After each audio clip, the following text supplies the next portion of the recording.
Fala galera, beleza? Pedro aqui e hoje a gente vai falar um pouquinho sobre iluminação cênica. Você já foi numa peça de teatro, espetáculo de dança, já foi no circo, numa exposição, você já olhou para cima, para os lados, viu aquele monte de iluminação, aquele monte de efeito e falou, de onde está vindo essas luzes, como elas são feitas? Então, aqui a gente vai fazer uma série curta com 5 vídeos explicando um pouquinho desses efeitos e dessas luzes lá do comecinho até os dias de hoje com os equipamentos de alta tecnologia que a gente fala de equipamentos high-ends. Combinado? Roda a vinheta aí, bora pro vídeo!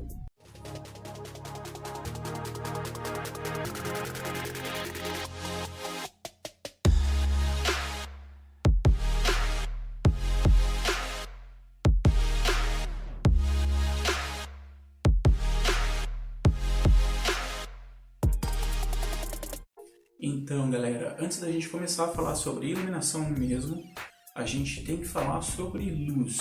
O que é luz? O que é luz para você?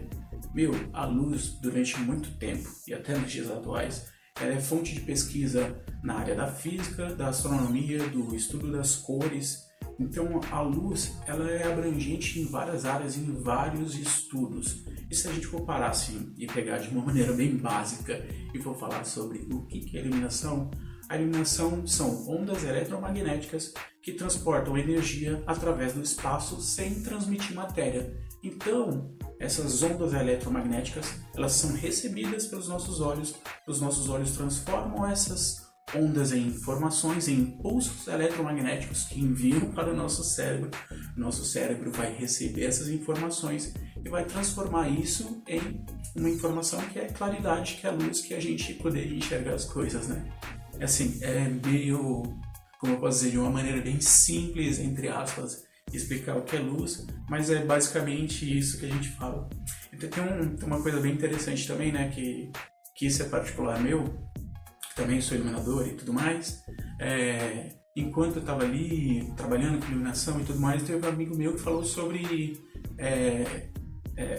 a física quântica, a luz na física quântica. Eu falei, cara, que interessante, né? Eu não tenho nenhum tipo de formação na física quântica, mas falei, eu acho que eu vou embarcar dentro desse estudo, dentro desse pensamento, dentro dessa linha. Eu comecei a ler um monte de coisa sobre física quântica e, cara, a sua cabeça explode de tanta informação e de tanta coisa diferente. E assim, eu entrei dentro da física quântica do que a gente chama de dupla fenda. Que a luz passa por dupla fenda, ela se transforma em matéria e você fala, cara, que negócio complicado é esse?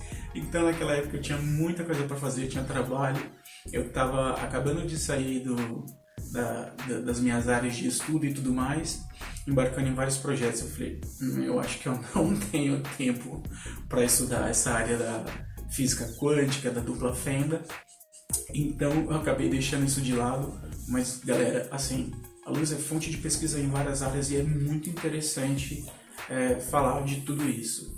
Agora, vamos falar um pouquinho sobre a iluminação que a gente tem. Agora, perguntando para vocês sabem qual é o nosso maior propagador de luz? Eu vou deixar aqui 2 minutinhos para vocês pensarem.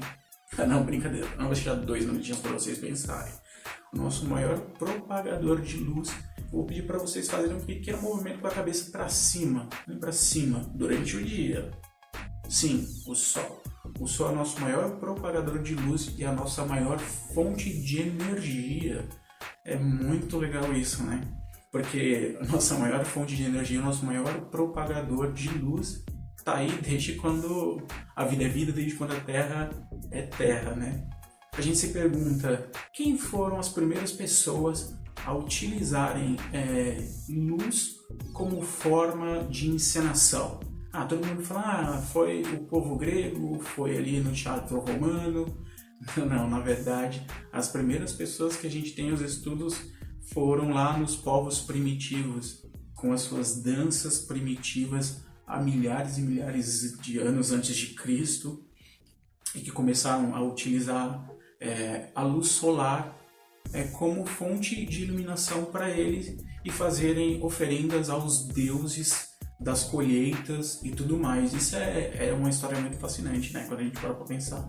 E também eles começaram a perceber ali através de raios que caíam em árvores e em galhos secos, que ali se formava fogo, e também através de erupções vulcânicas que entravam em contatos com materiais que dali também surgia fogo. Então eles pensaram, opa, aqui tem uma outra fonte de luminosidade que eles podiam utilizar. Então, ali durante aquele tempo, quando caía um raio no árvore, eles pegavam aquele fogo, aquele material, também utilizavam para se fazer de fogueiras, e utilizavam essas fogueiras para também fazer as suas oferendas aos deuses das colheitas e tudo mais. Mas só que depois de determinado tempo, aquela fonte de energia, né, aquele fogo, ele se apagava e eles não sabiam reproduzir isso, né?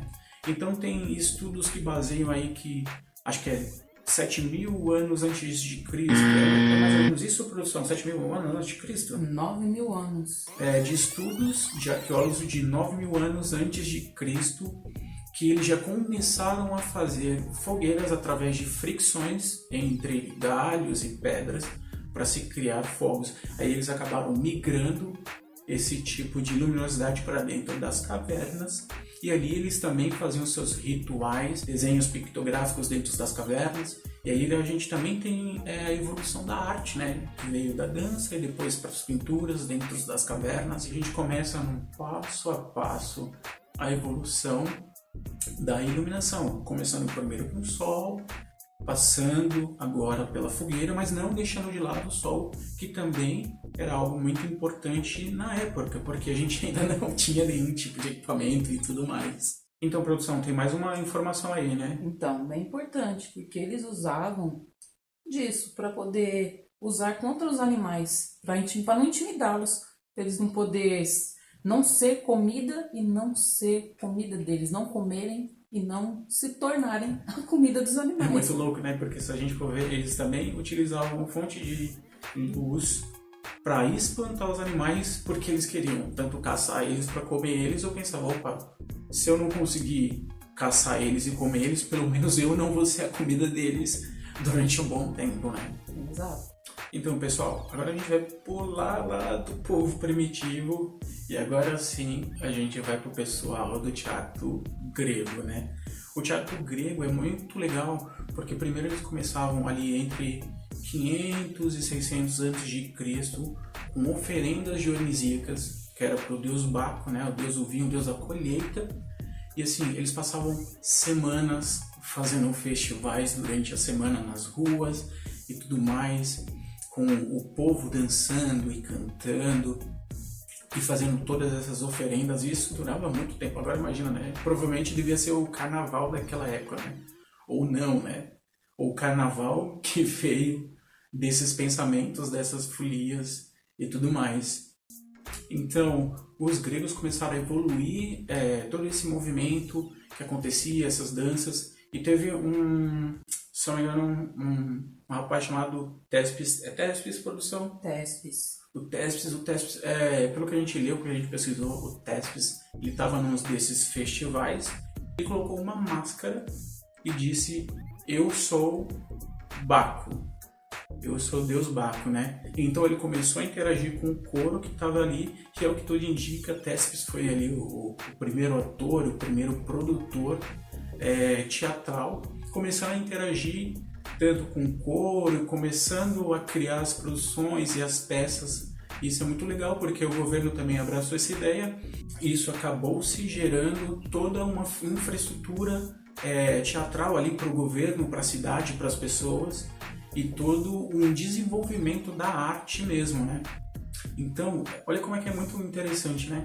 Assim, ter toda essa evolução ali na caminhada do teatro grego e tudo mais, e aí começou-se a pensar assim, vamos levar isso para algo que tenha estrutura.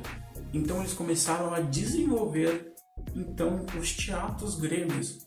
E a gente vai colocar um pouquinho de imagens para você ver dos teatros gregos, que são algo colossal, que são criados em montanhas.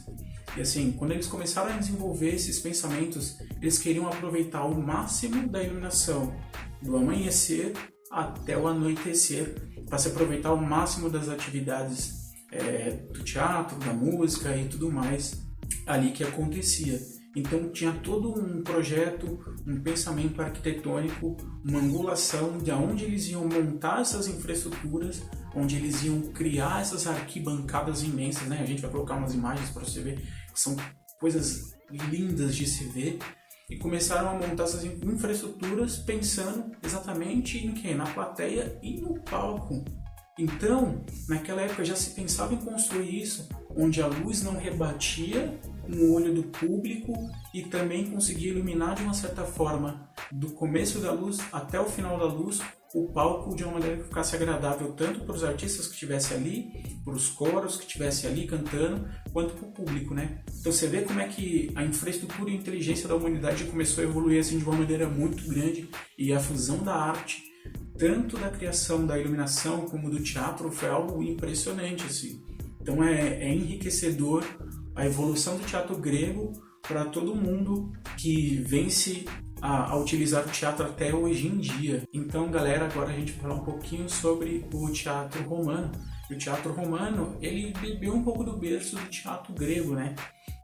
Quando o povo romano começou a ter mais contato com os outros povos, né? No caso, o povo grego, eles percebiam um pouco da arte, começaram a absorver isso, mas de forma diferente. Eles não tinham ainda os seus lugares para fazer suas apresentações. Então era muito uma coisa de rua, como se fosse algo bem improvisado e tudo mais, também bebendo da luz do sol, né?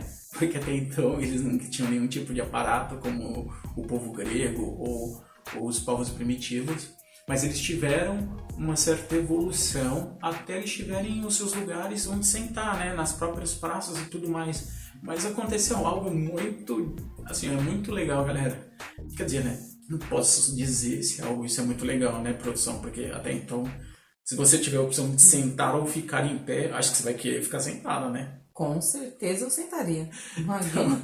Então, quando se teve os primeiros lugares para sentar, algumas pessoas sentaram, mas outras pessoas se recusaram por motivo de moralidade. Assim, não, isso é contra as minhas morais e os meus costumes, então eu vou ficar aqui, sei lá, uma apresentação 2 horas de pé assistindo isso. Eu, particularmente, né, já tenho um problema na coluna, o joelho já dá aquela chamada, né? O pescoço já começa a doer, então, qualquer espetáculo de 20, 30 minutinhos, se eu puder ficar sentado, eu fico sentado. Se eu for no espetáculo de rua e tiver uma almofadinha ali para eu sentar, eu sento tranquilamente. É lógico, né? Se puder, a gente deixa para as crianças e para as pessoas que precisam, né? Mas, se eu tiver a oportunidade de sentar, eu também vou sentar com certeza. Se tiver sobrando cadeira, é lógico. Mas aí a gente teve também a evolução do teatro romano e tudo mais. E tem uma coisa muito legal, que no teatro romano eles usavam muitas máscaras. Então eles usavam máscaras diferentes e conforme o sol ia batendo, né? A máscara se transformava, você tinha muito a característica, as formas que a máscara tinha. Então eles aproveitavam muito essas coisas do sol e tudo mais com as sombras que os desenhos nas máscaras faziam. Então isso era muito legal. Então, pessoal, agora que a gente falou um pouquinho, né, sobre a sombra no teatro romano e tudo mais, a projeção do sol ali na máscara que transformava aquela expressão e tudo mais, a gente também pode falar um pouco sobre a sombra chinesa, né? Que nunca viu num espetáculo, que nunca viu assim na televisão, num espetáculo de dança. É algo muito bonito de se admirar, a sombra chinesa. E assim, tem-se uma lenda muito antiga, que o imperador Yuchi, como é que é a produção? Você sabe o nome? É esse? Me parece Yuchi. Parece. A gente vai saber pronunciar de maneira certa, né? Se é Yuchi, porque tem um hífen no meio, né? W-U-I-T-I. Então, para mim, é Yuchi. Então, tem-se essa lenda que a bailarina, a concubina dele, ou a esposa dele, dentro das pesquisas que a gente fez, faleceu. E ele pediu para o mago do reino para trazer ela de volta, né? Porque se o mago do reino não trouxesse ela de volta, quem ia desaparecer seria o próprio mago do reino. Então, o que o mago do reino fez? Ele foi lá, pegou um peixe, tirou sua pele, pegou uma pele bem fininha, ele fez ali um molde de uma bailarina.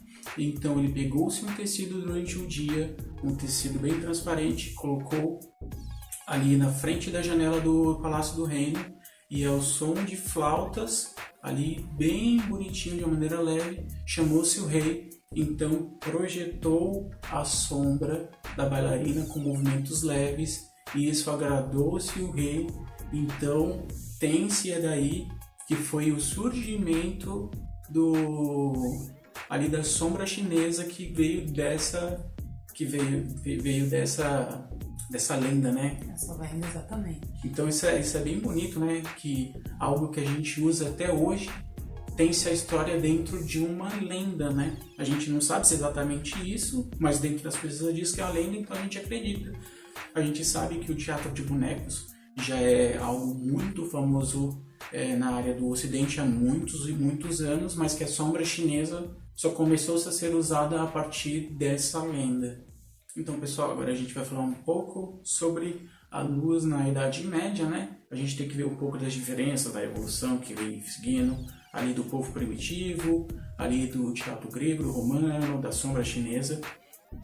E no teatro medieval, ele começou a acontecer dentro das igrejas, né? Então a gente tinha uma luz completamente diferente, que era qual luz? Ainda era a luz do sol que se vinha, mas só que era uma luz do sol que vinha através dos vitrais das igrejas. Então olha que composição que eles tinham completamente diferente dentro das igrejas, né? Então começou-se ali fazer o teatro e suas apresentações dentro da igreja, sobre Páscoa, Natal, sobre os embates entre os deuses e os demônios, e também se começou a mesclar as luzes, porque eles tinham as luzes dos vitrais, eles tinham as luzes das velas que tinham das igrejas, que eles acendiam e tudo mais, e começou-se a ter uma concretude, né? Essa palavra é meio difícil de falar, concretude da luz através da fumaça dos incensos, né? Então você começa a ter o desenho da luz, você começa a ver a luz sendo mais encorpada em cena ali dentro no teatro medieval, que começou-se dentro das igrejas. Mas ele não parou só por aí, porque as encenações elas começaram a sair de dentro das igrejas, né? Então elas começaram a ir para as ruas, e quando ela toma as ruas, ela é apresentada pelo povo, e o povo começa a evoluir suas apresentações, e elas começam durante o dia e depois elas vão passando para a noite. E quando vão para a noite, diferente ali do teatro grego, eles não encerravam, eles continuavam, começando com luzes de tochas e tudo mais. Então eles iam para castelos, eles iam para tabernas e continuavam ali suas apresentações, tanto de música quanto de teatro, de dança, e continuavam toda a sua festividade ali no teatro médio, do teatro da medieval, né? No teatro médio, né? Não, no teatro da Idade Média. Fala galera, dia novo, roupa nova, banho tomado. Né? Quando a gente foi editar o vídeo, o áudio estava corrompido. Olha que delícia, né? Ai. E aí, editora, fala pra mim, você gostou de ter que reeditar uma parte do vídeo? Então, pessoal, se eu não me engano, eu acho que a gente parou ali na parte do teatro, da iluminação, na Idade Média, né? Onde começou dentro da igreja, a luz pelos vitrais, muito bonitos, muito bem elaborados. Ali a gente também tem a luz das velas que tinham dentro da igreja, a fumaça dos incensos que compunham ali todo um ambiente e tudo mais. E também a ida das representatividades do teatro para as ruas, onde a população começou a fazer o teatro e tudo mais, e onde o fogo ganhou uma representatividade muito grande. Então ele deixou de ser só um elemento de iluminação para ser um elemento de cena, e isso é algo muito, muito legal, onde o fogo ele é incorporado dentro das apresentações. Então a gente ali dentro da Idade Média tem essa evolução, que é algo muito bonito e muito legal de conhecer.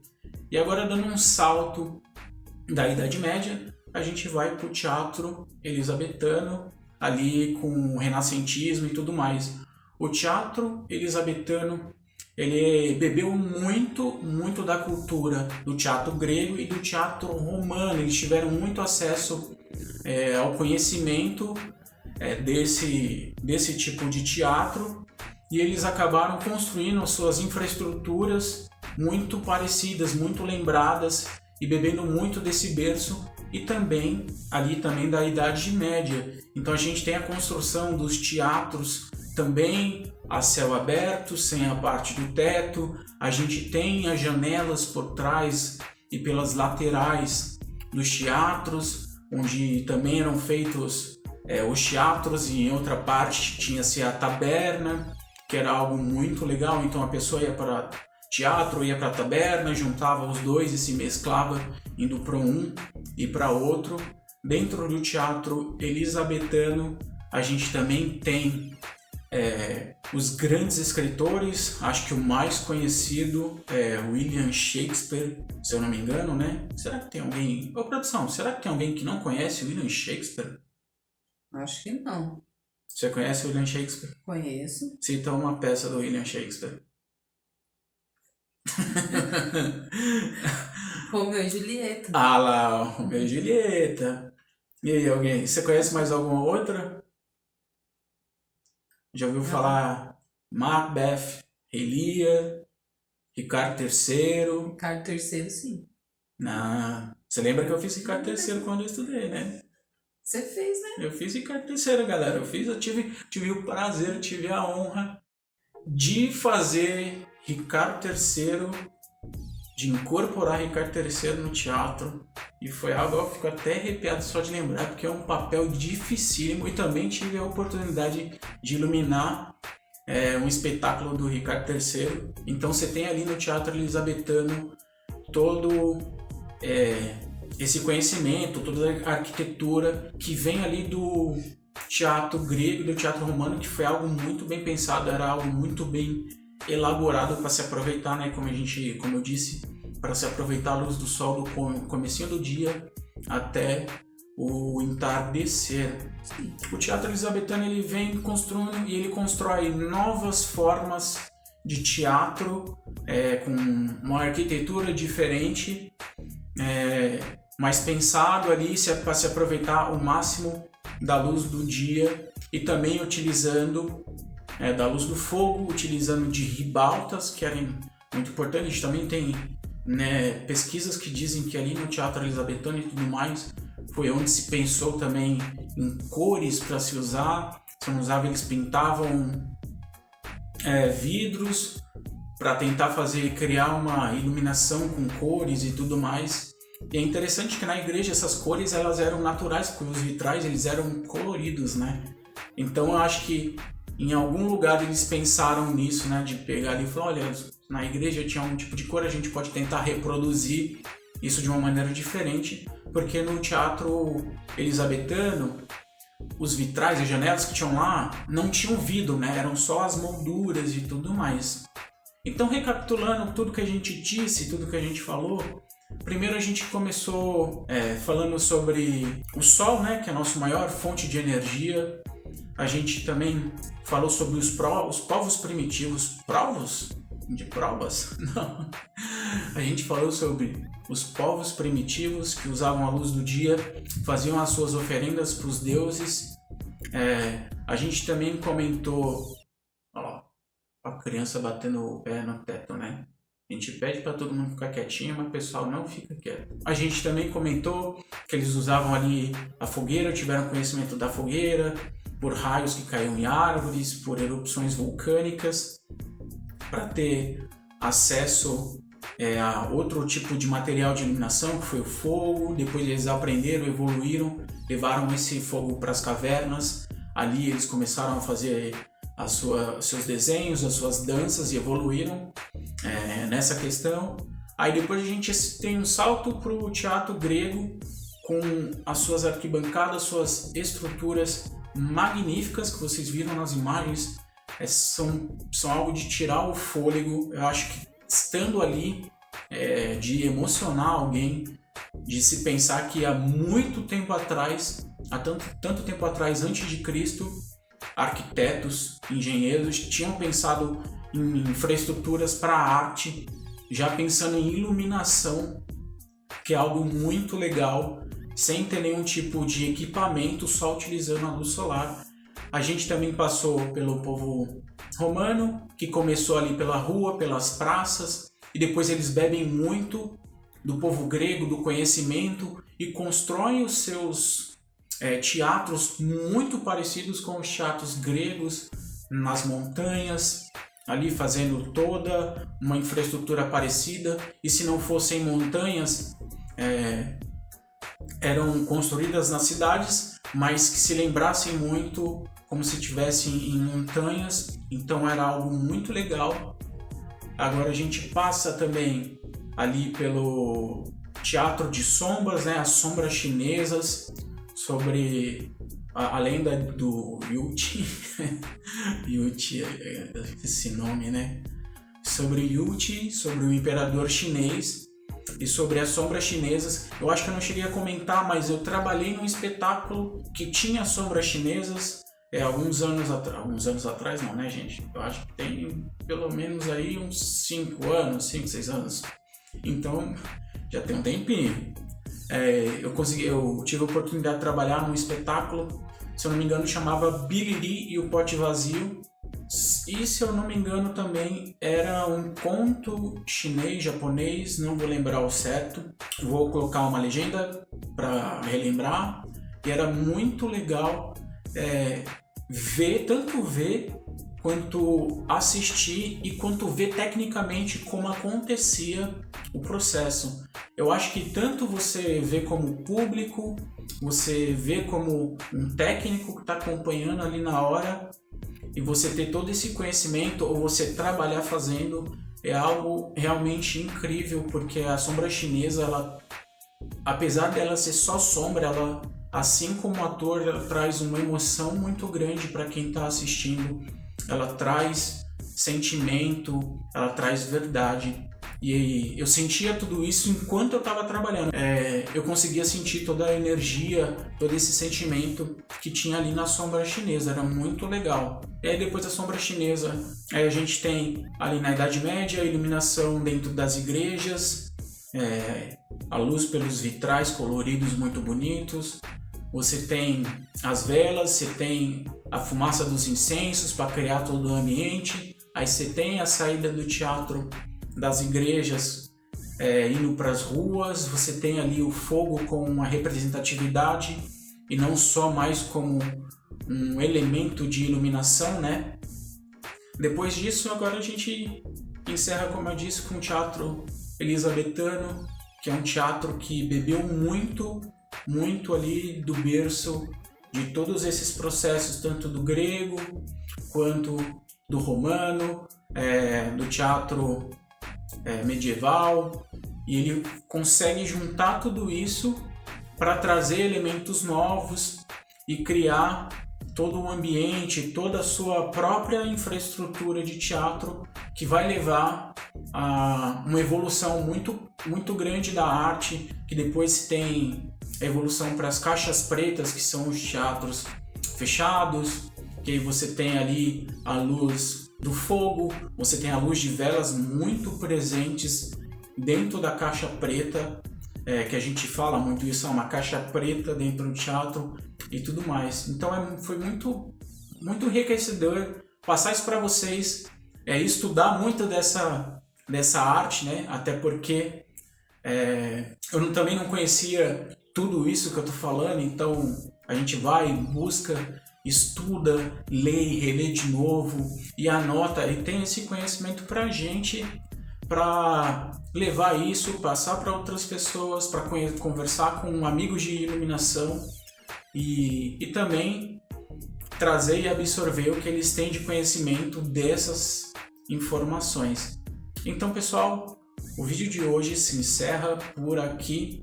Foi um prazer enorme ter passado esse conhecimento e esse primeiro passo, esse primeiro vídeo sobre iluminação cênica. Espero que vocês tenham gostado. Não percam o próximo vídeo. A gente vai falar sobre eletricidade. Você sabe o que é eletricidade? Você sabe que a eletricidade é algo muito importante nas nossas vidas, mas também é algo muito perigoso. Então, o vídeo se encerra por aqui. Eu agradeço muito a presença de vocês. Até o próximo vídeo.